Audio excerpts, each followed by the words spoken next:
नमस्कार, ANB news देख रहे हैं आप। मैं हूं आपके साथ पल्लवी राजपूत और हमारे खास कार्यक्रम उत्तराखंड का महासंग्राम में आप सभी का स्वागत है। उत्तराखंड में कांग्रेस इस वक्त एक बड़ी चुनौती का सामना कर रही है। बीते विधानसभा चुनाव के दौरान से ही कांग्रेस में अंतर्कलह और गुटबाजी हावी हो रखी है और धीरे धीरे कांग्रेसी नेता पार्टी से खिसकते जा रहे हैं। फिलहाल कांग्रेस में अंतर्कलह के चलते पिछले 4 दशक से कांग्रेस के लिए काम कर रहे डॉक्टर आरपी रतूड़ी ने पार्टी छोड़ने का ऐलान कर दिया है। यही नहीं, इस फैसले के फौरन बाद पार्टी में महिला विंग में महानगर अध्यक्ष से लेकर प्रदेश उपाध्यक्ष तक की जिम्मेदारी संभालने वाली कमलेश रमन ने भी कांग्रेस छोड़ने का ऐलान कर दिया और आम आदमी पार्टी ज्वाइन कर ली। इससे पहले कांग्रेस के टिकट पर चुनाव लड़ चुके जोत सिंह बिष्ट भी पार्टी को अलविदा कहकर आम आदमी पार्टी का दामन थाम चुके हैं। अब कमलेश और रतूड़ी ने भी आम आदमी पार्टी का दामन थाम लिया है। हालांकि कांग्रेस ने आरपी रतूड़ी और कमलेश से बात करने की कोशिश भी की थी, लेकिन उससे पहले ही वे आम आदमी पार्टी का दामन थाम चुके थे। वहीं इस पूरे मामले पर बीजेपी जमकर कटाक्ष कर रही है। दूसरी तरफ पूर्व पीसीसी चीफ और बीकेटीसी की मांग वाला मामला भी कांग्रेस के लिए इस समय सरदर्द बना हुआ है। उत्तराखंड कांग्रेस के पूर्व अध्यक्ष गणेश गोदियाल ने मुख्यमंत्री पुष्कर सिंह धामी से मुलाकात कर एक ज्ञापन सौंपा। उन्होंने सीएम धामी से मांग की है कि जो आरोप उन्होंने धन सिंह रावत पर लगाए उसकी जांच भी हाईकोर्ट के रिटायर्ड जज की अध्यक्षता में गठित अलग अलग समितियों का गठन कर की जानी चाहिए।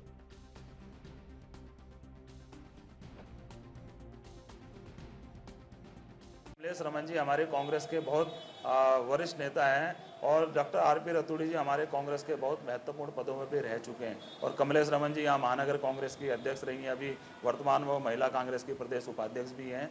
अभी डॉक्टर आरपी रतूड़ी जी से सुबह मेरी टेलीफोन में बात भी हुई है। पार्टी के अंदर छोटी मोटी बातें होती रहती हैं। डॉक्टर रतूड़ी जी की कोई मांगे होंगी, कोई बात होगी जिससे वो आहत होंगे, माननीय प्रदेश अध्यक्ष जी को भी इससे अवगत करा दिया गया है। मैं समझता हूं कि डॉक्टर आरपी रतूड़ी से बात करने के पश्चात इस बात को निपटा लिया जाएगा, क्योंकि हमारे कांग्रेस के लीडर हैं। अगर छोटी मोटी कोई बात होगी तो आपसी भाईचारे से आपसी आपस में बातचीत करके हम उसको निपटा लेंगे। दोबारा बोल रहे हैं तो और दोबारा बोल ना बहुत है ज़्यादा नहीं बोलना, ज़्यादा बोलना खतरा होता है। जो मिलूंगा मैं, ये पत्र जो मैंने लिखा है, मैंने मुख्यमंत्री जी को पत्र लिखा है, मैं ये पत्र मिल के दूंगा उनको और हाथ जोड़ के विनती करूंगा कि इस पे जांच बिठाइए, आप मेरी भी बिठाइए। मतलब मुझे कोई एक्सक्यूज नहीं चाहिए। मैं अगर मैंने गलत किया है तो मुझे सजा मिलनी चाहिए। समाज को संदेश जाना चाहिए, जनता के बीच संदेश जाना चाहिए, लेकिन मेरे जांच के साथ साथ दूसरे की भी जांच करिए। भाई जिन पर आरोप है उनकी जांच करिए। ये तो नहीं होगा कि आप सत्ता में है तो उनकी जांच नहीं होगी, दूसरे विपक्ष में है तो उनकी जांच होगी। वैसे भारतीय और चलिए अब इस मसले पर हम चर्चा की शुरुआत कर लेते हैं। 3 मेहमान इस समय हमारे साथ जुड़ गए हैं। मेहमानों से पहले आपका परिचय करवा देते हैं। सीमा डोरा जी हमारे साथ जुड़ी हुई हैं, प्रदेश प्रवक्ता हैं भारतीय जनता पार्टी से। सूरज सिंह नेगी जी हमारे साथ जुड़ गए हैं, प्रदेश प्रवक्ता हैं कांग्रेस के। और संगीता शर्मा जी प्रदेश प्रवक्ता आम आदमी पार्टी से इस समय हमारे साथ जुड़ गई हैं। तीनों ही मेहमानों का स्वागत है एएनबी न्यूज पर। सूरज सिंह नेगी जी, शुरुआत आप ही के साथ कर लेते हैं। हर राज्य से सर कांग्रेसी नेता पार्टी से खिसकते जा रहे हैं। चलिए, ऐसे तो आप भारतीय जनता पार्टी पर आरोप लगा देते हैं कि खरीद फरोख्त उनके द्वारा की जा रही है। अब यहां से क्या हुआ? आरपी रतूड़ी इतने पुराने आपके नेता, कमलेश रानी इतनी पुरानी नेत्री, और वो चले गए और आम आदमी पार्टी जाकर उन्होंने ज्वाइन कर ली। क्या आम आदमी पार्टी भी अब खरीद फरोख्त की राजनीति कर रही है? देखिए पल्लवी जी, डॉक्टर आरपी रतूड़ी हमारे कांग्रेस के वरिष्ठ साथी रहे हैं और हमको ये विश्वास नहीं था कि डॉक्टर रतूड़ी जैसे लोग जो है इस प्रकार का कदम उठाएंगे। परंतु अगर आदमी ने जाने का मन बना ही लिया है तो उसको रोक पाना असंभव है। वैसे उन साथियों के जाने से हमको निश्चित तौर पर जो है दुख है इस बात का कि वो गए, परंतु जिन कारणों को लेकर वो गए हैं मुझे वो उचित कारण प्रतीत नहीं होते। अब वो कह रहे हैं कि मुझे जो है, मैं वरिष्ठ प्रवक्ता था पार्टी में और मुझे जो है पैनलिस्ट बना दिया।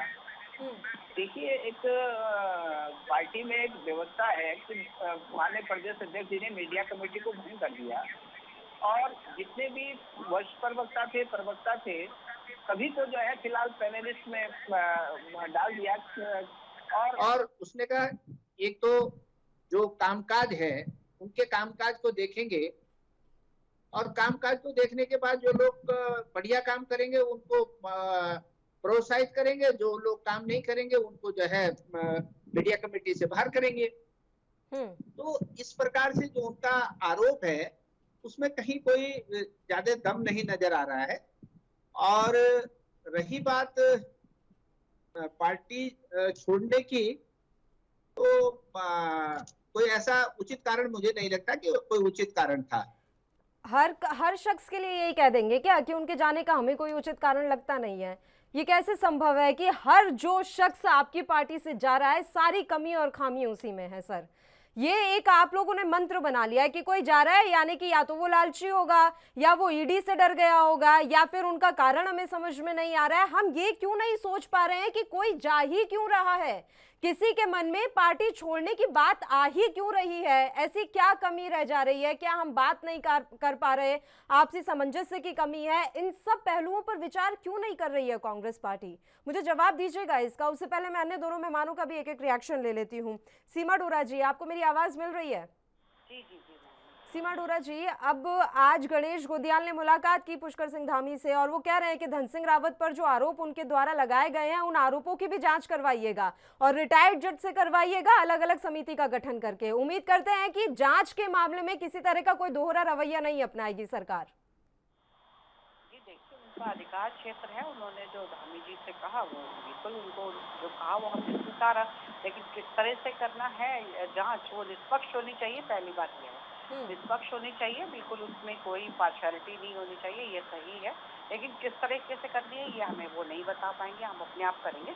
लेकिन हाँ, निष्पक्ष हो ये हम जरूर करेंगे, और बिल्कुल उनका जो भी उद्देश्य है वो पूरा होगा कि उन जांच होगी, इसमें कोई दिक्कत नहीं। बस ये कह देना काफी है कि हमें विपक्ष नहीं बताएगा कि जांच किस तरीके से करनी है। बात यही तो है ना, उनका कंसर्न ही यही है कि आप कैसे मान लें कि जो भी जांच होगी वो निष्पक्ष होगी, क्योंकि मसले तो खत्म ही नहीं हो रहे हैं ना। और धन सिंह रावत पर जो आरोप लगे वो इतने छोटे भी नहीं है। तो ठीक है ना मैम, उन्होंने जो कहा उस पर हम भी बैठाएंगे, समिति बैठेगी, उस पर निर्णय लिया जाएगा कि किस तरीके से जांच उठाई जाए।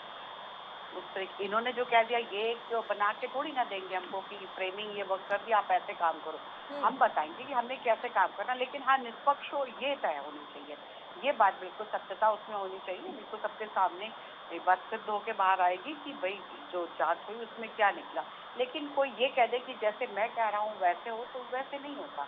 सब कुछ अपने तरीके से होता है। शीर्ष नेतृत्व तो बैठेंगे ये लोग सब और बैठ के निर्णय करेंगे किस तरीके की जांच करनी है। संगीता शर्मा जी, आपका कुनबा धीरे धीरे मजबूत हो रहा है। हालांकि पार्टी पूरी तरीके से बिखर गई थी चुनावों के समय में, लेकिन अब बड़े नेता कांग्रेस पार्टी से आपकी पार्टी में आ रहे हैं, तो मजबूत हो रही है पार्टी। पार्टी थी और उसके बाद छोड़ करके दूसरी पार्टियों में शामिल हो गए। तो जिस तरह से आज भी आरपी रतूड़ी जी इतने पुराने कांग्रेस के वरिष्ठ नेताओं में से हैं, उन्होंने पार्टी छोड़ी, और कमलेश रमन जी ने तो अंतर कल है, उन्होंने इसका कारण बताया। तो कांग्रेस में हमने शुरू से ही देखा, चाहे हम चुनाव से पहले देख रहे थे या चुनाव के दौरान, अभी भी वो अंतर कल है लगातार बना हुआ है। जबकि यहाँ की जनता ने उनको विपक्ष में बिठाया और एक भूमिका दी कि आप उत्तराखंड के मुद्दों को उठाइए और विपक्ष में हमारी आवाज को बुलंद कीजिए। लेकिन हम देखते हैं कि वो आज भी सबके सब नेता जो ऊपर शीर्ष नेतृत्व के हैं वो लगातार अंतर कलह से जूझ रहे हैं। और सोचकर बुरा लगता है कि भाई जनता ने आपको इतना विश्वास दिया, उसके बाद भी आप उनके विश्वास पर भी खरा नहीं उतर पा रहे हैं। उनको लगा कि भाई आम आदमी पार्टी एक अच्छी पार्टी है, इसलिए वो आए और उन्होंने दिल्ली जाकर के मनीष सिसोदिया जी के समक्ष आम आदमी पार्टी की सदस्यता ग्रहण की। और आम आदमी पार्टी लगातार अपने संगठन के प्रारूप को आगे की ओर बढ़ा रही है, बड़ा करने का काम कर रही है। आज हमने महिला विंग में भी बहुत सारे पदों पे महिला कार्यकर्ताओं को संगठन में जिम्मेदारी दी है और लगातार हमारा संगठन आगे की ओर बढ़ रहा है। लेकिन आपके सामने चुनौती ये है कि ये नेता आ तो जाते हैं आपके पास, उसके बाद ये टिकते नहीं है। तो अब पहले आपको ये भी सुनिश्चित करना होगा कि इतने बड़े नेताओं को कैसे आप अपनी पार्टी में बनाकर रखेंगे, क्योंकि अभी चुनाव हाल फिलहाल तो है नहीं। देखिए संगीता जी, चुनाव होने में भी अभी 5 साल है, तो इस बीच में क्या ये नेता इतने सक्षम हैं कि जमीन पर जाकर आम आदमी पार्टी के लिए मेहनत करें? देखिए, अब उन्होंने आम आदमी पार्टी ज्वाइन की है और उनको इतना लंबा राजनीति का अनुभव है, वो कांग्रेस को छोड़कर आए हैं, तो उन्होंने बहुत कुछ सोचा होगा आम आदमी पार्टी में आने से पहले, और आम आदमी पार्टी की नीतियों से प्रभावित हुए होंगे और वो रोज रोज के कांग्रेस के अंतर कलह से थक चुके होंगे, इसीलिए वो आज आम आदमी पार्टी का उन्होंने दामन थामा। तो बिल्कुल हमें भरोसा ही नहीं, विश्वास भी है कि वो आम आदमी पार्टी के नीतियों से प्रभावित होकर के जिस तरह से इस परिवार में आए हैं, उसी तरह से इस परिवार की नीतियों को भी आगे बढ़ाएंगे। सूरज सिंह नेगी जी, संगीता जी साफ तौर पर कह रही हैं कि अंतर कलह से तंग होकर ही उन्होंने पार्टी छोड़ी।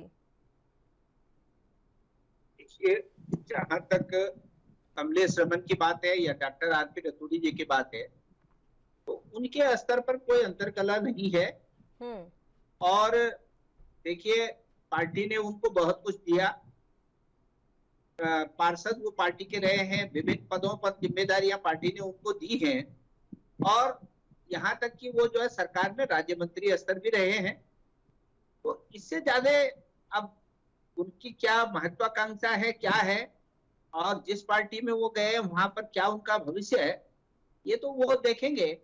परंतु जहां तक पार्टी का सवाल है, पार्टी ने उनको बहुत कुछ दिया है और कहीं उनके सम्मान के साथ कोई ऐसी गुस्ताखी नहीं की गई। और जहां तक अंतर कलह है, अंतर कलह नीचे का स्तर पर तो कहीं नहीं दिखाई नहीं दे रहा है कि उनके स्तर पर किसी से कलह उनका हो, तो ये कहना तो गलत है कि अंतर कलह है। आप अभी भी नहीं मान रहे हैं कि उत्तराखंड कांग्रेस वाकई में कितने धड़ों में बटी हुई है और उसका खामियाजा आपने चुनावों में भुगत लिया है?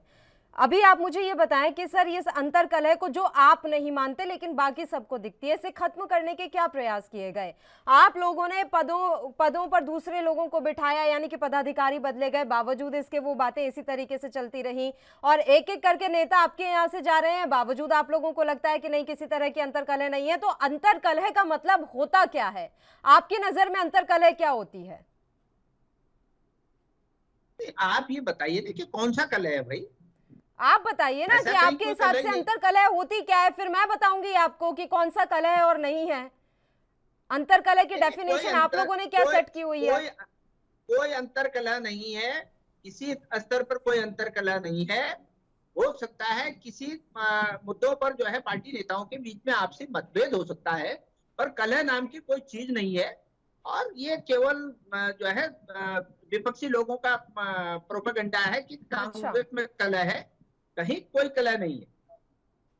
बताइए, ये अब विपक्षी दलों का प्रोपेगेंडा फैलाया जा रहा है। सीमा डोरा जी, एक बात मुझे आप लोगों से जाननी है कि कांग्रेस के अलावा जितने भी राजनीतिक दल हैं, क्या वो इसी काम में लगे हुए हैं कि पूरे देश में और अलग अलग राज्यों में ये बातें फैलाई जाती रहे कि कांग्रेस पार्टी के अंदर अंदरूनी कलह चल रही है, प्रोपेगेंडा चला रखा है? कांग्रेस मुक्त भारत की तरह ये एक और अभियान आप लोगों ने छेड़ा हुआ है क्या? मैं एक बात बताऊं, हमारे भारतीय जनता पार्टी में इतना समय नहीं है कि इनकी तरह जाके इधर की उधर करो और किसी को बरगलाओ, किसी को फुसलाओ। इतना टारगेट दे देती है पार्टी, जो बूथ स्तर के कार्यकर्ताओं तक को इतना टारगेट दे देती है कि अब इस महीने में इतने प्रोग्राम होने, इतने लोगों को इकट्ठा करना, इतने लोगों के पास जाना, जो हमारे कार्यक्रम से जो सरकार की योजनाएं हैं वो वहाँ तक लेके जानी है। तो इतना कुछ होता है ना, इतना समय नहीं है। और दूसरी बात क्या होती है कि मेरा जो विचार है, पर्सनल विचार से मैं अपना कहती हूँ कि हम राजनीति से जुड़ते हैं और उस पार्टी से जुड़ते हैं अपनी विचारधाराओं को लेकर, और विचारधाराओं के साथ हम जुड़े रहते हैं। जो पद प्रतिष्ठा के लिए आज ये नहीं मिला तो मैं ये छोड़ रही हूँ, क्योंकि मुझे इस पद पे नहीं रखा गया तो मैं छोड़ रही हूँ, तो वो इंसान राजनीति क्या, वो तो एक प्रोफेशन तौर पे आ रहा है ना, इधर प्रोफेशनल, ये सीट नहीं मिली तो मैं दूसरी कंपनी ज्वाइन कर लूंगी। अगर आप विचारों से जोड़ते हो, हम जुड़े हैं विचारों से, हमें भारतीय जनता पार्टी की नीति और रीति पे विश्वास है कि वो देश हित के लिए है, राष्ट्र हित के लिए है। लेकिन कांग्रेस क्या, तो यही हाल है, इनका उसको सीट नहीं मिली तो उसके खिलाफ हो गया, उसको ये वाला पद मिल गया तो वो बाकी के अगेंस्ट हो गए। तो ये जितना मर्जी कह लिया, मेरे बड़े भाई बहुत रिस्पेक्टिव है, लेकिन मैं बार बार कहूँगी कि सर ये एक ही बयान बार बार करके आप अपनी भी इज्जत खराब कर देते हो। पता है अंतर कलह है, आपके यहाँ संतुष्टि किसी को नहीं है, सबको अपने अपनी सीट के लिए लड़ाई है। यहाँ तक कि आपके जो श्रेष्ठ नेतृत्व है, चिर युवा चिर व्याकुल नेता हमारे राहुल गांधी, ना कभी वो बुजुर्ग होंगे और ना ही कभी उनकी व्याकुलता खत्म होगी। तो वही हाल उन्होंने पूरे नीचे भी उन्होंने वही मैसेज दे रखा है कि कभी भी संतुष्ट मत होना, व्याकुल रहना हमेशा, राष्ट्र के बारे में कतई मत सोचता, बिकॉज ही थिंक, और राहुल गांधी हमेशा ये सोचते हैं कि India is not a nation, क्योंकि ब्रिटिश ने भी ये कहा था कि भारत एक राष्ट्र नहीं है, वो विभिन्न जातियों का समूह है। तो वही उनकी भी सोच है कि भारत राष्ट्र तो है ही नहीं। जब उनका ये मैसेज है तो उनके कार्यकर्ता, उनके पार्टी के लोग कैसे समझेंगे कि इस राष्ट्र के लिए कैसे लड़ा जाए। जब हमारी राष्ट्र की लड़ाई हुई थी, जब क्रांतिकारी जुड़े थे, तो बिना कांग्रेस के भी बहुत जुड़े थे। उसमें से आप जरा भगत सिंह को देख लीजिए, आप हमारे ये सुखदेव, जानती है ना कि कांग्रेस पार्टी का कितना पुराना इतिहास है और कब से है कांग्रेस पार्टी? क्योंकि उस समय पार्टी वही, लेकिन जब क्रांतिकारी आंदोलन हुए तो कांग्रेस के बिना भी क्रांतिकारियों ने आंदोलन किए।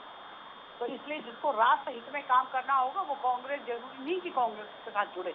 हाँ, अपने स्वार्थ के लिए ये लोग अगर लड़ रहे हैं, आज उस पार्टी में चले गया आम आदमी पार्टी में, आपको लग रहा है कि आम आदमी पार्टी में वो कुछ दिन तक रहेंगे? कुछ दिन बाद वहाँ से भी सरक लेंगे अगर वहाँ पे कुछ नहीं उनको मिला। तो ये लोग तो ये ऐसे हैं, तो बिल्कुल। एक बात फिर आप मुझे ये बताइए सीमा जी, जो कांग्रेस छोड़कर बीजेपी में आते हैं वो फिर क्यों आते हैं? मान लीजिए आरपी रतूड़ी या कमलेश रानी की हम बात कर लें, वो आम आदमी पार्टी में गए, अब आपने उनके लिए तमाम अभी यहाँ पर व्याख्यान कर दिए, ठीक है, और हम ये भी समझ लेते हैं कि वो वहां भी नहीं टिकेंगे, वहां से निकल लेंगे। बीजेपी ऐसा क्या करती है कि यहाँ से निकलकर लोग वहां चिपक ही जाते हैं और फिर हटते नहीं है? और आपकी ऐसी कौन सी विचारधारा है कि मतलब आपके यहाँ के एकदम राष्ट्र प्रेमी हो जाएंगे हम, लेकिन किसी और राजनीतिक दल में गए तो हम राष्ट्र विरोधी हैं? कतई नहीं, बिल्कुल राष्ट्र विरोधी कोई नहीं हो सकता। राष्ट्र अपने दिल में है ना ये तुम्हारे। अगर कांग्रेस में राष्ट्र प्रेम है तो राष्ट्र के लिए रहो ना। अगर कांग्रेस प्रेमी है, राष्ट्र प्रेमी हो, तो इतनी छोटी छोटी बातों पे पार्टी क्यों छोड़ देते हो? आम आदमी पार्टी की बात कर रहे हो भैया, आम आदमी पार्टी से आप जुड़े थे फ्री की राजनीति करने के लिए, तो आप मुख्यमंत्री पद से भी निकल के आ गए, आप प्रदेश अध्यक्ष पद से भी निकल के आ गए, तो आपने 3% तो उत्तराखंड में खाली उनको वोट मिले, 3% में भी 1% तो हमारे पास ही आ गए, बस 1% मुश्किल से उनके पास। तो ये कौन सी, मैं तो ये कह रही हूँ विचारधारा से जुड़ो ना। पार्टी से जुड़ने से पहले विचारधारा से जुड़िए, और कौन सी पार्टी की क्या विचारधारा, आप उससे जुड़िए। आप ऑनेस्ट रहना, आप कांग्रेस के साथ ऑनेस्ट रहिए, हमने कब कहा? तो ऐसे विचारधारा वाले लोगों को आपने अपनी पार्टी में क्यों शामिल किया, जो आम आदमी पार्टी के चेहरे पर मुख्यमंत्री पद के लिए चुनाव लड़ते हैं, फिर हार जाते हैं, उसके बाद बीजेपी में शामिल हो जाते हैं? उनकी विचारधारा 1 महीने के अंदर कौन सी बदल गई थी? अचानक से ऐसा कौन सा राष्ट्र प्रेम या फिर पता नहीं और कौन कौन से प्रेम जाग गए थे जो बीजेपी की याद आ गई उन्हें? नहीं, बीजेपी की याद तो उनकी कोई राजनीतिक महत्वाकांक्षा नहीं है? मैं बता रही हूँ, अगर पूरा चुनाव उन्होंने घूम लिया, उनको पता है कि आम आदमी पार्टी फ्री की राजनीति करी, कुछ नहीं मिलने का, उसमें कुछ हासिल नहीं हो रहा, तो तो ये तो उन्हें तभी सोच लेना चाहिए था, वोटिंग से पहले ही हट जाते।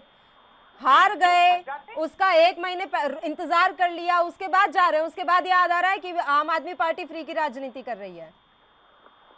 हम तो यही कहते थे कि भारतीय जनता पार्टी में आएंगे तो भारतीय जनता पार्टी के उसूलों पे चलना पड़ेगा, चाहे वो कोई भी हो, चाहे छोटा नेता हो या बड़ा नेता हो, यहाँ तो उसी उसूलों पे चलना पड़ेगा। छतरी बहुत बड़ी एक है, विश्व का सबसे बड़ा संगठन, एक छतरी, उसके नीचे ही रहना पड़ेगा। अपनी डपली अपना राग नहीं अलापना, स्ट्रिक्टली नॉट अलाउड।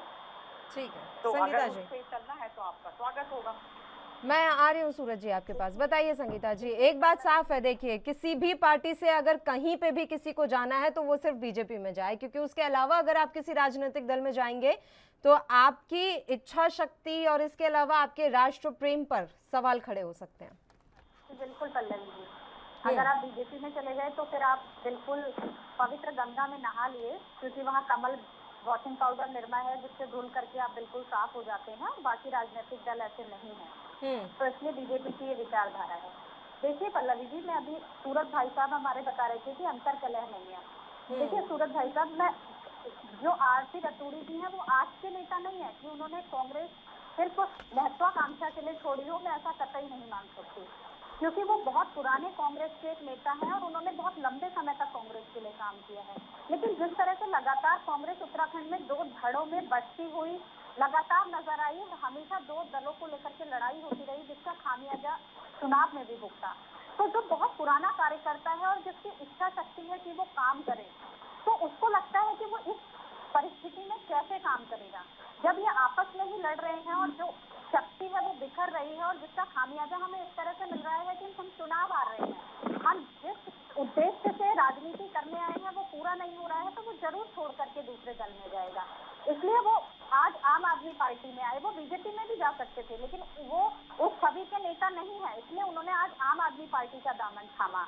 और आम आदमी पार्टी से आकर के जुड़े और हमारे संगठन को मजबूत बनाने का काम करेंगे। दूसरी चीज जो सीमा जी ने कहा कि राष्ट्रवाद और सब कुछ, तो देखिए राजनीतिक दल कोई भी हो वो राजनीति करने और राजनीति के दायरे में रह करके समाज की सेवा करने ही आया है कि मैं जनता का प्रतिनिधि बनूंगा और उसके बाद जनता के लिए काम करूंगा। तो राष्ट्र प्रेम सभी पार्टियों के अंदर है और सब राष्ट्र के लिए ही काम करने आए हैं।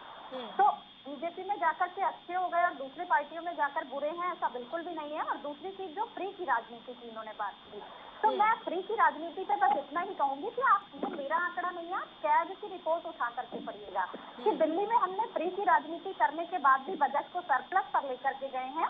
और कैग की खुद की रिपोर्ट है कि जब से वहाँ आम आदमी पार्टी आई है तब से दिल्ली का विकास हुआ है और बजट सरप्लस में गया है। और आप उत्तराखंड के बजट को उठा करके देख लीजिए, वो भी कैग की ही रिपोर्ट है कि आपका आधा पैसा तो चला जाता है ब्याज देने में, उसके बाद आधा तनख्वाह में, और आप कैसे विकास करेंगे जबकि आप 1 लाख करोड़ के ज्यादा से आपने उत्तराखंड को कर्जे में डुबा रखा है। तो फ्री की राजनीति का टैग आप बोल करके उसे फ्री सिद्ध नहीं कर सकते। आंकड़ों पर बात कीजिए और देखिए दिल्ली और यहाँ की आपके सीएम का जो चेहरा रहे अजय कोठियाल, ऐसा क्या हुआ कि वो पार्टी छोड़कर चले गए? आपके प्रदेश अध्यक्ष के साथ ऐसा क्या हुआ कि वो पार्टी छोड़कर चले गए? जी बिल्कुल, देखिए बहुत सी फाइलें हैं, ईडी सीबीआई का डर सबको है, चाहे वो किसी भी पार्टी में व्यक्ति हो, चाहे वो आम आदमी पार्टी का व्यक्ति हो, कांग्रेस का व्यक्ति हो या बीजेपी में हो। पता है अगर वो आपको जब पता था कि इतनी फाइलें उनकी दबी हुई हैं, उसके बाद भी आप उत्तराखंड की जनता के साथ धोखा कर रहे थे। एक ऐसे शख्स को मुख्यमंत्री का चेहरा आपने घोषित किया जिसकी फाइलें दबी हुई हैं। मान लीजिए आप लोग अगर ये चुनाव जीत जाते तो ऐसे शख्स को आप मुख्यमंत्री बनाते जिसकी फाइलें दबी हुई हैं। हमें तो ये पता है कि उनकी कोई फाइल नहीं थी और वो साफ सुथरी प्रवृत्ति के नेता थे। तो अब कहां से आपके पास ये खुफिया जानकारी आ गई कि उनकी फाइलें दबी हुई हैं? कौन सा ऐसा मंत्र फूका है? अभी आपके पास ये खुफिया जानकारी कहां से आई कि उन दोनों की फाइलें दबी हुई हैं? आपके पास थे तो आपको कोई जानकारी नहीं, लेकिन बीजेपी में चले गए तो आपके पास पुख्ता जानकारी कि उनकी फाइलें दबी हुई हैं। फाइलें जरूरी नहीं है भ्रष्टाचार की हो, बहुत बड़ी बड़ी महत्वाकांक्षाएं होती हैं लोगों की। अब क्या पता उनकी कौन सी ऐसी महत्वाकांक्षा थी? महत्वाकांक्षा होना और फाइल और ईडी सीबीआई का मसला दोनों अलग है, दोनों को मिक्स ना करें। पहले क्लियर कर ले, ईडी सीबीआई का डर या राजनीतिक महत्वाकांक्षाएं? गणेश कोटियाल जी क्यों कह रहे हैं पल्लवी जी की निष्पक्ष जांच होनी चाहिए? क्योंकि ये लोग तो बेगुनाहों को भी फंसा देते हैं। आप क्या दिल्ली का किस्सा नहीं देख रहे? सत्येंद्र जैन जी के साथ आज क्या हो रहा है? जो केस 8 साल से चल रहा था, उसके बाद आज दिल्ली जब इनको आगे बढ़ती हुई दिख रही है और दिल्ली में लगातार चुनाव हार रहे हैं, तो ये लगातार क्या कर रहे हैं?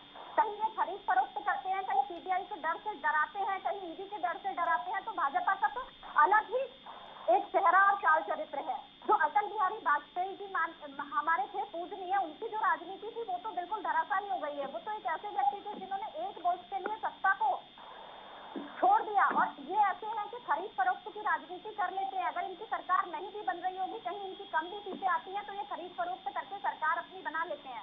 चाहे हम महाराष्ट्र देखें या 2016 का उत्तराखंड का प्रकरण देखें, तो बीजेपी और दूसरी पार्टियों में बहुत फर्क है।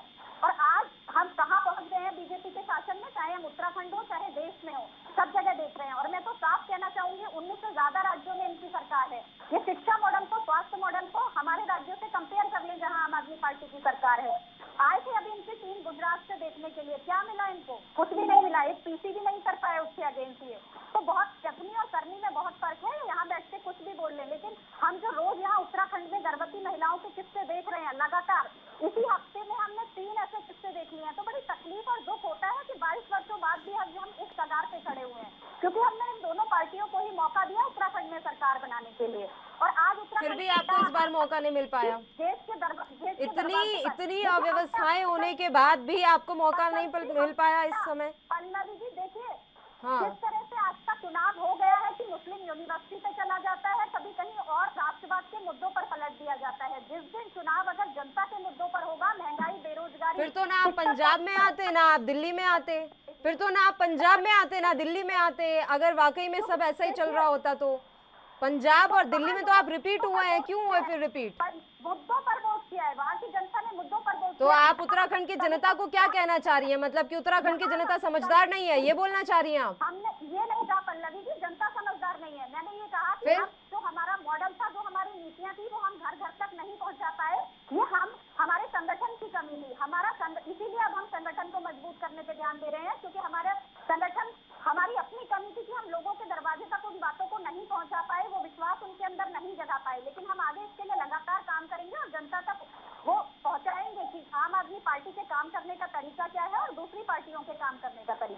सूरज सिंह नेगी जी।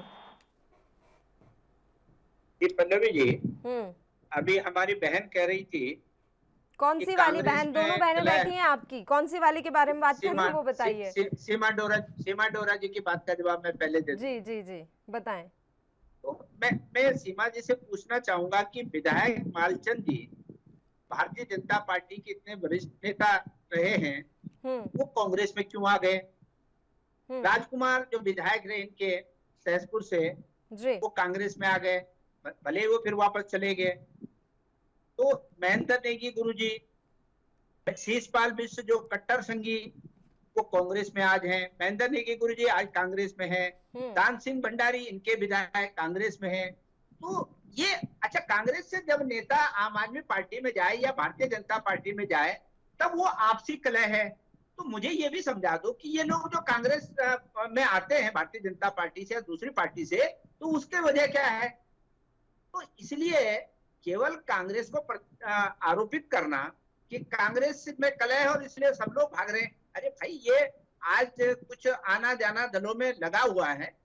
कुछ लोगों की विचारधाराओं में कभी कभी परिवर्तन होता है, उनके क्या कहूं मैं, शब्द मेरे पास नहीं है इस चीज के लिए, कि इस टाइप से लोग की विचारधारा बदल रही है समय समय पर।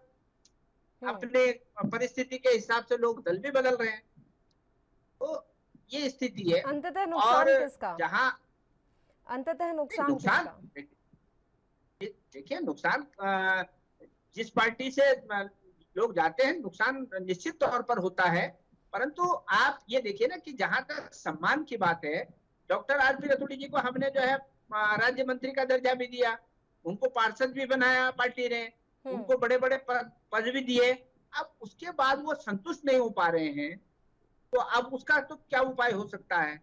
कमलेश रमन को महानगर का अध्यक्ष बनाया, प्रदेश का उपाध्यक्ष बनाया महिला कांग्रेस में। अब उनकी क्या नाराजगी है, ये समझ से परे है। तो इसलिए अब जिन दलों में वो जा रहे हैं, तो क्या उन दलों में उनको क्या मिलने वाला है, ये समय के अनुसार पता लगेगा। पर मैं समझता हूँ कि वहां भी उनके हाथ खाली रहने हैं और उनको जो है उस समय फिर कांग्रेस की याद आई। सीमा डोरा जी। जी, पहले तो मैं संगीता जी की बात का जवाब दे दूं, जो ये कहती है दिल्ली में इन्होंने ये करा वो करा। कि दिल्ली में इन्होंने बुजुर्गों की पेंशन बंद कर दी, उनको निहत्था कर दिया बेचारों को। कुछ तो उनके पास आता था जो आज बेसहारा हो गए। यहाँ पर हमने पति पत्नी दोनों की पेंशन कर दी। उनसे पूछेगा मैडम दिल्ली में इन्होंने कितने हॉस्पिटल खोल दिए? ये 4 स्कूलों को हर बार जब जिस डिबेट में बैठेंगे, स्कूल बनाए हमने, स्कूल करे हमने, मैडम आप बोलेंगी नहीं, मैडम आप बोलेंगी नहीं। मैंने आपको उस दिन भी कहा था डिबेट में कि डिबेट में आप डिबेट जो होती है ना, अगर आप पढ़ी लिखी हैं तो आप स्कूल में भी डिबेट देखा करिए। डिबेट में टर्न होता है, टर्न में होता है, टर्न भी होता है, टर्न में बात करा करिए। मैं आपके टर्न में चुप रही ना, क्योंकि मैं सुनना चाहती थी। अपनी टर्न में आप मेरे क्वेश्चन का जवाब दीजिएगा, लिख लीजिए मैं क्या क्या बोल रही हूँ। आपने बोला, हमने आपको बता दिया क्वेश्चन का जवाब, ठीक है। और उसके बाद दिल्ली में इन्होंने कहा कि भाई हमने फ्री की, ये कर दिया वो कर दिया। दिल्ली में आपके यहाँ इनकम टैक्स में बहुत है, उत्तराखंड में इनकम टैक्स में आपको कुछ नहीं मिलेगा, इनकम टैक्स पेयर नहीं है यहाँ पे। तो बहुत जो है सर्विस गवर्नमेंट जॉब्स भी बहुत कम है, और यहाँ पर जो बिजनेस है वो भी बहुत कम है। तो यहाँ की जो भौगोलिक परिस्थितियाँ वो भी बहुत विकट है। तो आप उनसे दिल्ली से मुकाबला नहीं कर सकते। यहाँ उत्तराखंड को जीवन बहुत कठिन था, कठिन जीवन को हमने सरकार ने बहुत कोशिश करी कि इस तरह के इजी बनाए जाए, और बना रहे हैं। तो आप दिल्ली से कतई मुकाबला ना करें। फिर आता है कि आप हमेशा ये बात कह देते हो कि दिल्ली में तो हम जीत गए, आप जीत के दिखाओ, और उत्तराखंड में आपने मुद्दों की राजनीति नहीं करी और आप लोग बेईमानी कर गए और ये कर गए। अगर हमने बेईमानी कर दी होती तो हम पंजाब में क्यों नहीं करते? पंजाब में आप जैसी पार्टी को हमने क्यों दे दिया? इतना बढ़िया हमारा अनाज का कटोरा पंजाब सबसे प्रॉस्पेरस, हमने आपके जेब में कैसे जाने दे दिया? बेईमानी से हमने क्यों नहीं ले लिया? और Delhi heart of our nation, हमारे देश का हार्ट है, वो आपको कैसा दे दिया हमने? तो मैडम मुद्दे की बात करा करिए। जब ईमानदारी की बात है तभी आप दिल्ली में सत्ता में बैठे हो और तभी आप पंजाब में बैठे हो। तो इन दोनों चीजों का मिक्स मत करिए कि ये आपने यहाँ पर इसलिए नहीं हम जीते, आप हारे हो। और मैं दूसरी बात पल्लवी जी कहना चाहती हूँ कि एग्जैक्टली इनको तो इस डिबेट में होना ही नहीं चाहिए, क्योंकि ये तो अपोजिशन में बैठे ही नहीं है। 1% वाले बंदे को आप अपोजिशन में बिठा कैसे देते हो? और हमेशा हमसे इस बात पे लड़ते रहते, हमने ये किया, 4 स्कूल बनाए हमने। अरे आपने उत्तराखंड में क्या किया? उत्तराखंड में आपको जनता ने धक्के मार के निकाल दिया, 1 सीट नहीं दी। आपकी जमानतें जब्त होगी, आपका मुख्यमंत्री पद हमारे पास आ गया, आपका प्रदेश अध्यक्ष हमारे पास, आपके पास है क्या? आपके पास कुछ नहीं। हम कांग्रेस से कहते हैं, कांग्रेस ऑपोजिशन में है, हम बात सुनेंगे उनकी, पर आप तो कहीं भी नहीं है जो आप इस तरीके से चिकना चिल्लाना करते हो। अब आते हैं हम बड़े भाई के पास। भाई जी, आपने बोला कि कलह नहीं है। देखिए भाई जी, कलह तो आपके यहाँ बहुत ज्यादा। कलह किसको कहते हैं? कलह ये होती है कि एक छतरी के नीचे रहने से इनकार कर दो, अपनी बात चलाओ। वो शुरू से होता रहा। आज सीमा जी, सूरज जी की बात का हम जवाब लेंगे, उससे पहले सीधी तस्वीरें दिखाते हैं पुष्कर सिंह धामी की। सरकार के साथ चलने का काम उनके द्वारा होगा। सरकार की योजनाओं को जन जन तक पहुंचाने का काम, जो केंद्र सरकार की योजनाएं हैं, राज्य सरकार की योजनाएं हैं, उन सभी को पहुंचाएंगे। और समान नागरिक संहिता पर जो हम कानून बना रहे हैं, हम चाहते हैं कि उत्तराखंड की जनता ने उस पर मोहर लगाई है, उसकी चर्चा हमारे उत्तराखंड के प्रत्येक व्यक्ति तक जानी चाहिए। उसके लिए भी हमारे कार्यकर्ता और हमारे पदाधिकारी सभी लोग काम करेंगे। तो 100 दिन पूरे होने के बाद कार्यकर्ताओं की ये लालसा है कि दायित्व कब मिलेगा, किस तरीके से? अब ज़्यादातर चर्चाएं यही हो रही हैं। हमारे यहाँ देखिए सारे काम प्रक्रिया के तहत होते हैं। हमारी पार्टी बहुत लोकतांत्रिक तरीके से चलने वाली पार्टी है और सभी काम समय पर होते हैं। कब तक संभव है सर?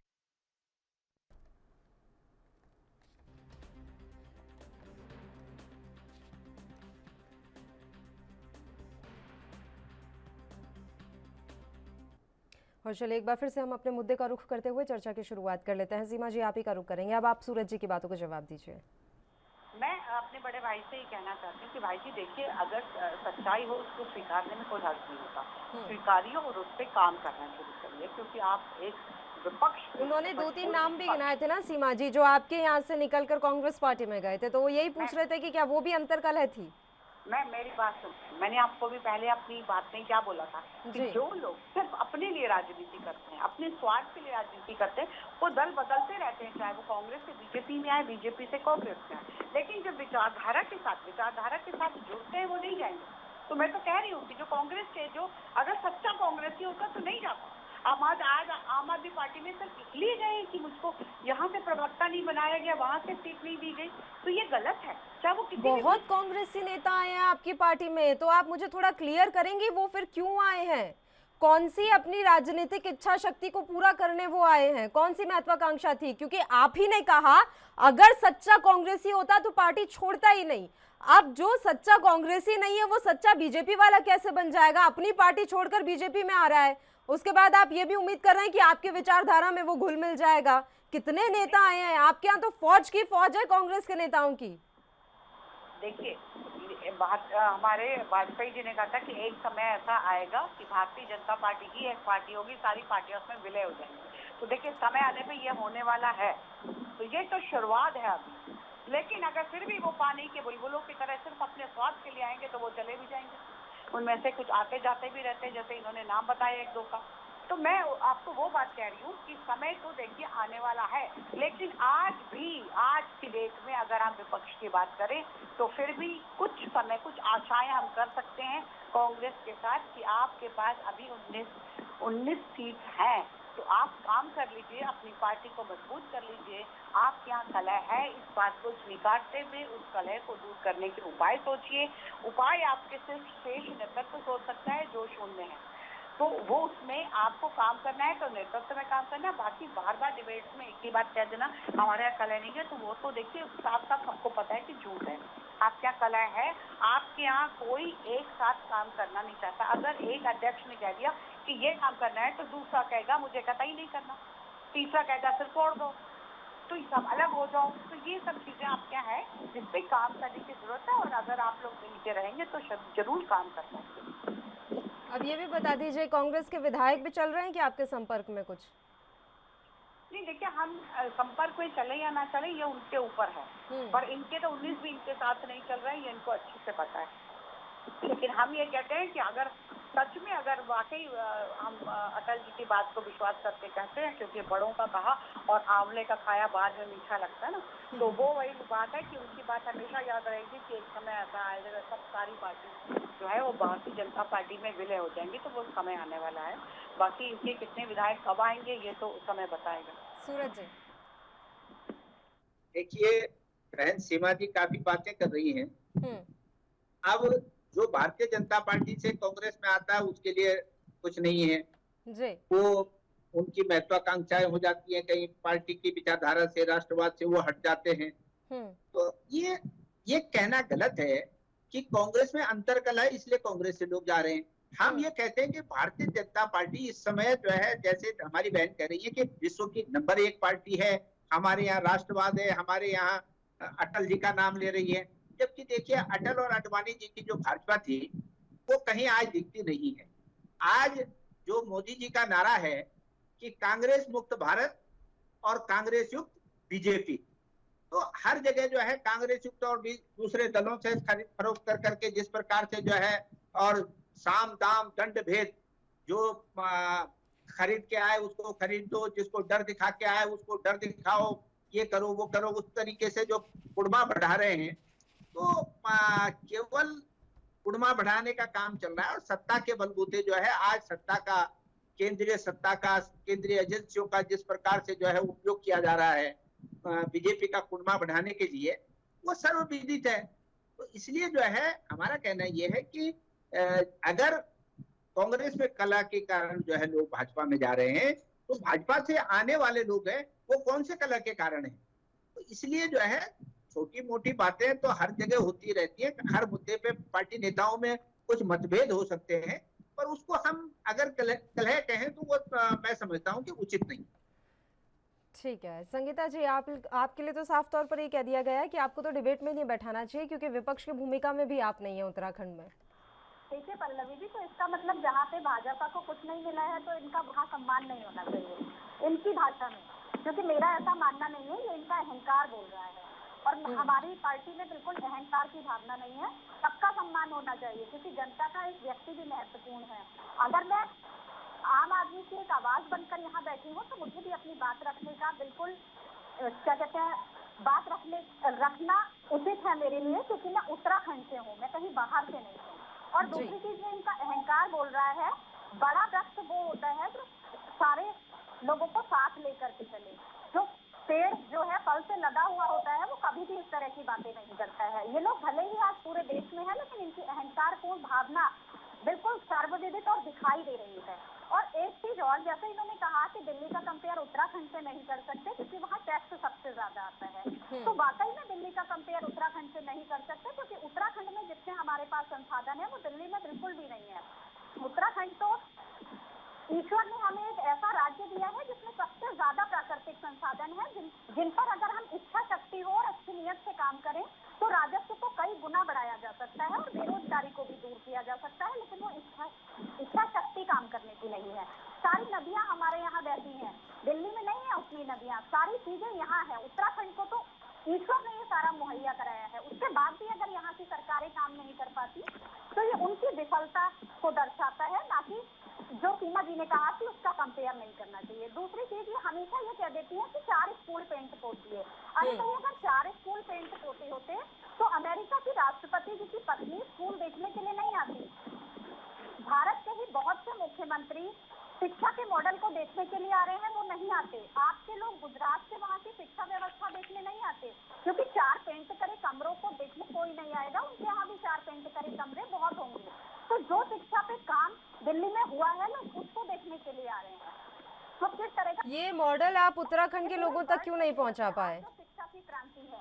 मैंने क्या कहा कि हमारा संगठन उतना नहीं था उत्तराखंड में, हमारी अपनी कमी थी जिसे हम स्वीकार करते हैं, हम इन पर आरोप नहीं लगा रहे हैं। दूसरी चीज उन्होंने कहा कि हमने वहाँ पे राज दे दिया, तो देखिए राज देने वाली जनता होती है सीमा जी, राजनीतिक दल कोई किसी को सत्ता नहीं देता। आपने यहाँ हमें सत्ता नहीं दी, हमने आपको सत्ता नहीं दी, हमने अपनी कमी को स्वीकार किया और जनता ने दिल्ली में सत्ता दी है, जनता ने ही पंजाब में सत्ता दी है। तो ये भी अहंकार मत दिखाइए कि आपने किसी को सत्ता दे दी, आप कोई नहीं होते किसी को सत्ता देने वाले, जनता सत्ता देती है। पार्टियों की अपनी कमी होती है जिसकी वजह से वो हार जाते हैं या जीत जाते हैं।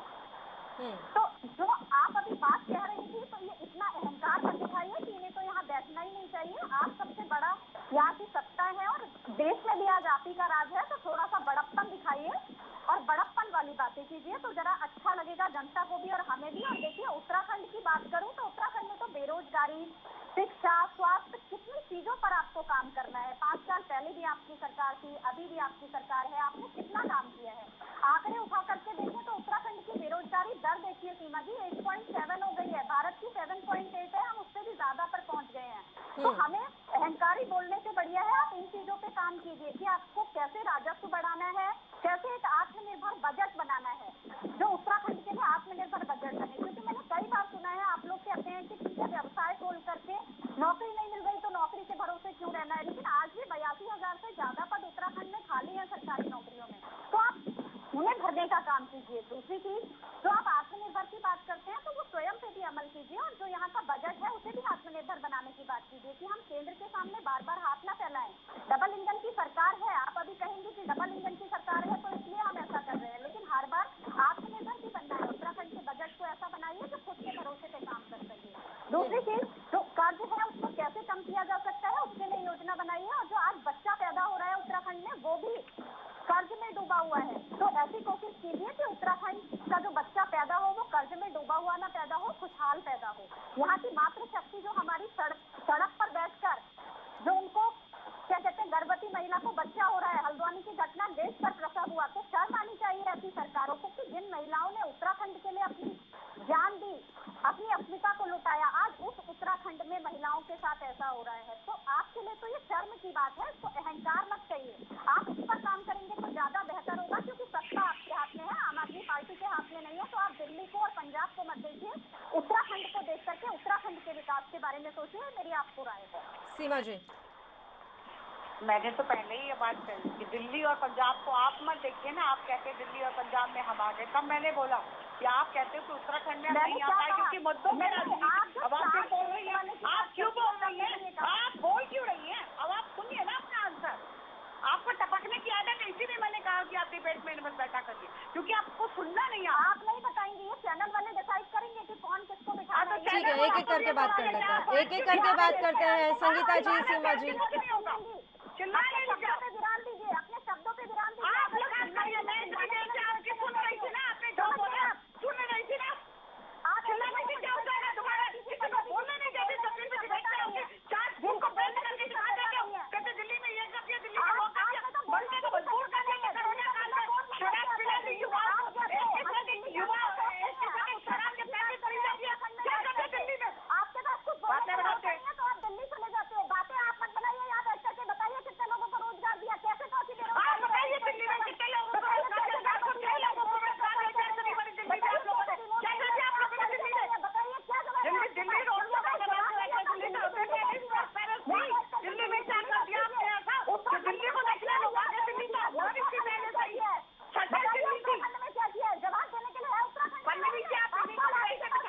एक एक करके बात कर लेते हैं। ठीक है संगीता जी, अब आप अपनी बारी का इंतजार कर लीजिए। और सीमा जी, आप भी थोड़े शब्द देख लीजिए किस तरह के इस्तेमाल किए जाने चाहिए।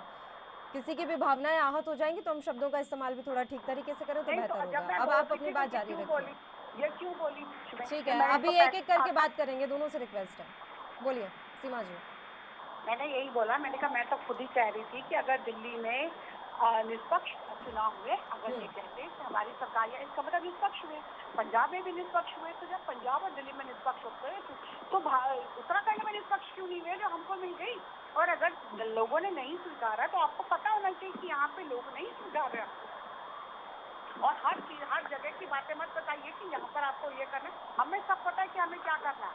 हमें सब जगह पर हमने पूरा रोड मैप तैयार कर लिया कि हमने कहाँ स्वास्थ्य में, पहाड़ों में हमने हॉस्पिटल खोले, उस चीज के लिए हम लोगों ने पूरा रोड मैप तैयार किया। हमने कितनी तरक्की की ये भी हमको पता है। 1 साल में कोरोना काल में, कोरोना के अंदर हमने कोरोनेशन में 100 बेड का हॉस्पिटल साथ में कर दिया था। तो आप ये मत करिए, कोरोना काल में हम लोगों ने कितना काम करा, कहीं पर एक पेशेंट को परेशानी नहीं होने दी। आप लोग ये बोलते छोटा सा हमारा उत्तराखंड है, लेकिन उत्तराखंड में कभी वैक्सीनेशन की प्रॉब्लम नहीं आई, किसी खाने की प्रॉब्लम नहीं, भोजन की प्रॉब्लम नहीं आई। आप कहाँ देखो नहीं आई। लेकिन हाँ, उत्तराखंड में जब उत्तराखंड बना और कांग्रेस जब थी तभी भी कौन सा हम लोगों के पास जो था वो हमारे पास कर्ज नहीं था, कर्ज तो था। इसके बाद इतना डेवलपमेंट, आप इतनी सरकारी नौकरियां भरने की बात करते हो, इतना छोटा सा स्टेट है, सरकारी नौकरियां तो दिल्ली में कितनी, ये भी कैलकुलेशन करके देखो। और अगर नहीं थी ना तो आप ये बात समझो, इधर आप धीरे धीरे भरी जाएंगी, लेकिन इतनी सरकारी नौकरियां नहीं दी जा सकती अरुणाचल स्टेट में। इसीलिए हम कहते हैं कि स्वरोजगार योजना के तहत काम में लगिए, काम करिए, बाहर मत जाइए। हमारे जो बच्चे हैं वो बाहर जाते हैं, यहाँ बेरोजगार बच्चों को सबको बेरोजगारी में नहीं नाप सकते, क्योंकि वो बेरोजगार जिन्होंने अनएम्प्लॉयमेंट एक्सचेंज में नाम लिखाया हुआ है वो भी प्राइवेट सेक्टर्स में काम कर रहे हैं, और वो उन्होंने भी नाम रजिस्टर कर रखा कि तभी तो सरकारी नौकरी में हमारा नाम आ जाएगा। तो आप उसको अनएम्प्लॉयड नहीं कह सकते, आप उसको नहीं कह सकते कि वो बेरोजगार है। सारे के सारे बेरोजगार श्रेणी में नहीं आ सकते। और हम अगर बच्चों को बार बार कह रहे हैं कि हम यहाँ भी लोन देंगे, आपके जो पहाड़ों में इतने सुंदर सुंदर घर, इतने बड़े बड़े घर खाली पड़े हैं, उनको आप होम स्टे में परिवर्तित करिए और काम कराइए, तो क्या बुरा कर दिया आप? एक के साथ आप 10 लोगों को और काम दीजिए। और बहुत सारे बच्चों ने, आप गुमराह नहीं होना चाहिए बच्चों को। मैं आपको बता रही हूँ, मेरे पास कितनी वीडियो था और कितने बच्चों ने बताया कि हमने किस तरीके से होम स्टे खोल दिया। अभी मेरे घर के बिल्कुल सामने, कभी आप पल्लवी जी मुझे बोलेगा तो उनको बुला के आपको बात कराऊंगी। उन्होंने ग्राफिक एरिया से बीटेक करा, दोनों हस्बैंड वाइफ ने, और जॉब छोड़ के, और उन्होंने एक बहुत बड़ा रिजॉर्ट खोल लिया और 7 से 4 फ्रेंड्स थे और बहुत अच्छा चला। हम मुझे लेकर भी गए, उन्होंने दिखाया अपना रिजॉर्ट की, देखिए आंटी हमने कितना अच्छा रिजॉर्ट बनाया। That's very good. यही तो हम बच्चों को कहते हैं कि हमारा पहाड़ स्विट्जरलैंड है। उत्तराखंड इतनी ब्यूटी है उत्तराखंड में कि जिसको हम बयान नहीं कर सकते। उसमें आप रिजॉर्ट्स बनाइए, उसमें पिकनिक स्पॉट्स बनाइए और उनको जोड़िए। इतना हमारा पहाड़ का जो लोग हैं जो बाहर नहीं जाना चाहता उसको रोजगार मिल जाएगा। तो हम लोग यही तो कह रहे थे, इस पे बात पे आगे बढ़ाइए। एक दूसरे पे खींचाकशी करके नहीं हो सकता। ठीक है, आप दिल्ली में काम कर रहे हैं, करिए, आपने कौन सा मना किया? आप करिए, जहाँ तक केंद्र का खाता है वो केंद्र देता ही आपको बात। लेकिन हर समय दूसरों को दोषारोपण नहीं करना चाहिए कि उत्तराखंड में आप कुछ नहीं कर रहे, आपने बेकार कर दिया। ऐसा कुछ नहीं है, उत्तराखंड भी बहुत अच्छा हो रहा है। उत्तराखंड भी आज एक स्वावलंबी राज्य की तरह दिखता है। पहले उत्तराखंड में लोगों को इतना नहीं था कि उत्तराखंड में क्या, आज लोग भर भर के आते हैं। आज 30 लाख लोगों ने अगर 4 धाम यात्रा करी तो उसके पीछे कुछ उद्देश्य रहा होगा, उसके पीछे कहीं ना कहीं उत्तराखंड की सरकार के ऊपर विश्वास रहा होगा, उसके पीछे कहीं ना कहीं इतनी ब्यूटी का जो हम लोगों ने उत्तराखंड के बारे में लोगों को बताया वो आया। 4 धाम के अलावा भी आप कैची धाम में चले जाइए, वहाँ बहुत लोग आए। अब आप जो इधर चक्रौता जाइए, वहाँ पर बहुत लोग आए, इतना लोग आया, इतना टूरिस्ट आया, बहुत अच्छी बात है। हमारे लोगों को रोजगार मिला। हर समय किसी पूजा नहीं होता मुझसे ही। तब मैंने कहा कि मत बैठा करी, क्योंकि आप जो अपनी बात रखने का आपको अधिकार है, लेकिन दूसरों को क्रिटिसाइज करने का अधिकार नहीं है। सूरज सिंह नेगी जी, जिस हिसाब से आपकी पार्टी से नेता खिसक रहे हैं, क्या वो दिन दूर नहीं है जब राष्ट्रीय स्तर पर भी आपका विकल्प आम आदमी पार्टी बनकर खड़ी हो जाएगी? यानी कि राष्ट्रीय स्तर पर भी विपक्ष में अगर किसी की गिनती होगी तो वो आम आदमी पार्टी होगी, क्योंकि उनका कुनबा अब धीरे धीरे बढ़ रहा है। नहीं, देखिए, जहाँ तक आम आदमी पार्टी का सवाल है जी, आम आदमी पार्टी भारतीय जनता पार्टी की बी टीम है। बहुत सही। और यही सुनना बाकी रह गया था। आज पूरी डिबेट में ये बात आई नहीं थी कि आम आदमी पार्टी बीजेपी की बी टीम है, आपने बोल ही दिया। चलिए, हाँ बताएं। जी। निश्चित तौर पर देखिए ना कि कांग्रेस को नुकसान पहुंचाने के लिए भारतीय जनता पार्टी ने नेता प्लांट करके बीजेपी को दिए, आम आदमी पार्टी को दिए, और आम आदमी पार्टी से अब जो है सरकार बनते उनको वापस ले लिया। तो ऐसा कौन सा कारण है? तो ये केवल और केवल कांग्रेस को बदनाम करके, कांग्रेस को कमजोर करके, जहां विपक्ष में वोटों का डिवीजन हो जाए और अपने फायदे के लिए आम आदमी पार्टी को आगे बढ़ा देते हैं। अब आप पंजाब में देखिए, पंजाब में अगर हमारी पार्टी में टूट न हुई होती तो, क्योंकि वहां भारतीय जनता पार्टी को कुछ मिलने वाला नहीं था, इसलिए जो है आम आदमी पार्टी को वहां पर प्रमोट कर दिया गया। तो ये कुल मिलाकर के भारतीय जनता पार्टी की बी टीम के रूप में काम कर रही है। और आम आदमी पार्टी एक उद्देश्य के लिए इकट्ठी हो रखी है, कोई विचारधारा नहीं है।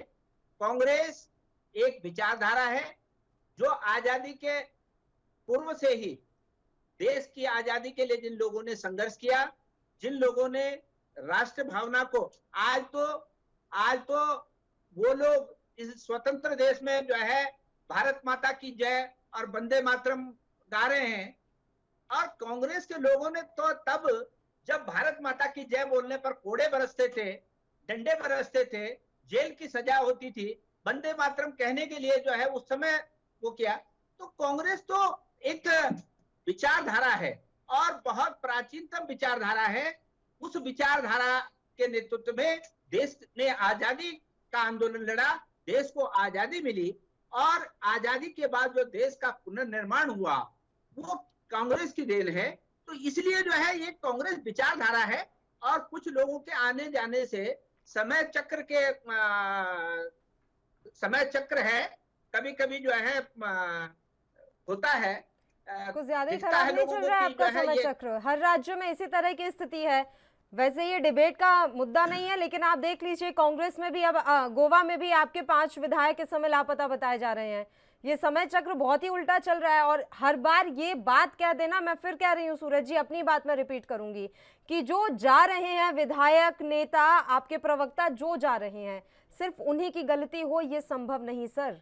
आप सोचिए कि कहाँ पर दिक्कत आ रही है। क्या नेतृत्व में प्रॉब्लम है या आप लोगों के पास समय नहीं है? जिन्हें बातचीत करनी चाहिए, जितनी बैठकें होनी चाहिए वो नहीं हो पा रही हैं। सबकी राजनीतिक महत्वाकांक्षाएं इतनी ज्यादा हावी हो गई हैं कि अब पार्टी या पार्टी की विचारधारा से आपके नेताओं को लेना देना नहीं रह गया है। दिक्कत कहाँ आ रही है?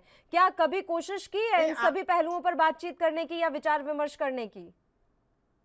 निश्चित तौर पर मैं आपसे एक प्रश्न है मेरा कि जो भारतीय जनता पार्टी से कांग्रेस में लोग आ रहे हैं या दूसरी पार्टी से कांग्रेस में आ रहे हैं, वो किस वजह से आ रहे हैं? उनकी पीड़ा क्या है? बात सुनिए, मैं देती हूँ आपको जवाब। भारतीय जनता पार्टी से गिनती के 3 लोग आपके पास आ गए होंगे, आपके यहाँ से 30 चले जाते हैं। आपकी वजह से तो सरकारें गिर जाती हैं सर, इसलिए आप कटघरे में खड़े हैं। आप देख लीजिए मध्य प्रदेश में क्या हुआ, कर्नाटक में क्या हुआ, इससे पहले गोवा में क्या हुआ। ये सरकारें गिरी क्यों? क्योंकि आपके विधायक, आपके नेता आपकी पार्टी का साथ छोड़कर चले गए। क्या ऐसा कोई राज्य रहा अभी 2014 के बाद से जहां किसी और पार्टी की सरकार थी लेकिन बीजेपी के माफ कीजिएगा, बीजेपी की सरकार थी लेकिन किसी और पार्टी ने सरकार गिरा दी हो? नहीं, आप देखिए शिवसेना को तोड़ दिया। मैं क्या पूछ रही हूँ, आप मुझे क्या जवाब दे रहे हैं?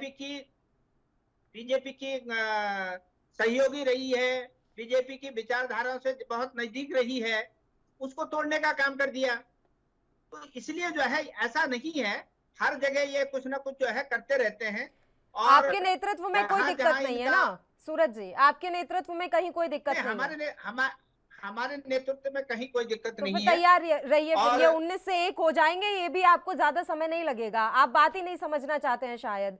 धीरे धीरे करके पार्टी खाली हो रही है सर, और मेरा बार बार एक ही बात रहती है कि स्वस्थ लोकतंत्र के लिए विपक्ष का मजबूत होना उतना ही जरूरी है जितना सत्ता पक्ष मजबूत होता है। लेकिन हमारे यहाँ विपक्ष नाम की चीज अब धीरे धीरे खत्म होने की कगार पर है। आप इस बात को समझेंगे? पता नहीं कब समझेंगे, और जब तक समझेंगे तब तक बहुत देर हो चुकी होगी शायद। देखिए पल्लवी जी, कौरव जो है 100 भाई थे और पांडव 5 ही थे। तो हमारे यहाँ एक कहावत है कि 100 तक जो है आप ज्यादा इतराइए मत और 1 तक भी जो है ऐसा मत समझिए। ये समय चक्र है, धीरे धीरे करके लोगों की समझ में आएगा और नेताओं की समझ में भी आएगा और देश का जो है निश्चित तौर पर देश में परिवर्तन आएगा और कांग्रेस से उठ करके खड़ी होगी। संगीता जी, आवाज मिल रही है? जी बिल्कुल पल्लवी जी, पल्लवी जी, आपकी मैं इस बात से बिल्कुल सहमत हूँ कि विपक्ष को बिल्कुल मजबूत भूमिका में होना चाहिए। लोकतंत्र की यही खूबसूरती है, तभी लोकतंत्र ज्यादा खूबसूरत हो सकता है। अगर विपक्ष कमजोर हो जाएगा तो फिर सत्ता पक्ष भी उस तरीके से काम नहीं कर पाता जैसा उसे करना चाहिए, क्योंकि जनता के मुद्दे दब जाते हैं। तो और जैसे इन्होंने कहा कि आम आदमी पार्टी बीजेपी की बी टीम है, तो आम आदमी पार्टी किसी की कोई टीम नहीं है, वो अपने आप में एक टीम है। और मैं उत्तराखंड की बात करूं तो ठीक है, इन्होंने लगातार ये दोष लगाया कि हमने यहाँ पर चुनाव लड़ा जिस वजह से कांग्रेस हार गई, हमने यहाँ चुनाव लड़ा इस वजह से कांग्रेस हार गई। तो जब अभी चंपावत का चुनाव हुआ तो वहाँ तो आम आदमी पार्टी ने चुनाव ही नहीं लड़ा। तो वहाँ ऐसा क्या हुआ, हम तो वहाँ पहले ही हट गए कि हमें चुनाव ही नहीं लड़ना है। तो आपका रिजल्ट जो था वो इस तरीके का क्यों आया, आपका परिणाम इस तरीके का क्यों आया? और माननीय धामी जी 95% वोटों से विजयी रहे। तो निर्मला जी जिन्होंने चुनाव लड़ा, हमारी बहन निर्मला जी कितना रोई, उन्होंने किस तरह से कहा कि कांग्रेस ने मेरा साथ नहीं दिया। तो आप ये मानिए कि कांग्रेस अपने ही लोगों का साथ नहीं दे रही, इसलिए कांग्रेस से लोग छोड़ करके दूसरी जगह जा रहे हैं।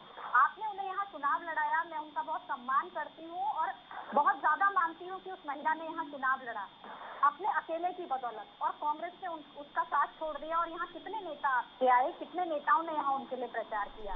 तो जो इस तरह से आप अपने ही लोगों के साथ कर रहे हैं, कांग्रेस इसलिए कमजोर हो रही है। हम भी चाहते हैं कि विपक्ष मजबूत हो, चाहे वो आम आदमी पार्टी के रूप में हो, बीजेपी के रूप में हो जहाँ है, चाहे कांग्रेस के रूप में हो, क्योंकि विपक्ष मजबूत नहीं होगा तो लोकतंत्र की खूबसूरती खत्म होती जाएगी, जो लगातार हम देख रहे हैं। तो चलिए ठीक है, राय है कि ठीक है, जैसे तो आम आदमी ठीक है। संगीता जी, अभी समय की कमी है, मैं बीच में आपको रोक रही हूँ। शुक्रिया आप तमाम मेहमानों का चर्चा करने के लिए, आप हमारे साथ जुड़े। और इसी के साथ उत्तराखंड का महासंग्राम में भी इतना ही। मुझे दीजिए इजाजत। देश और प्रदेश की तमाम ताज़ा खबरों के लिए आप देखते रहिए ANB न्यूज़। नमस्कार।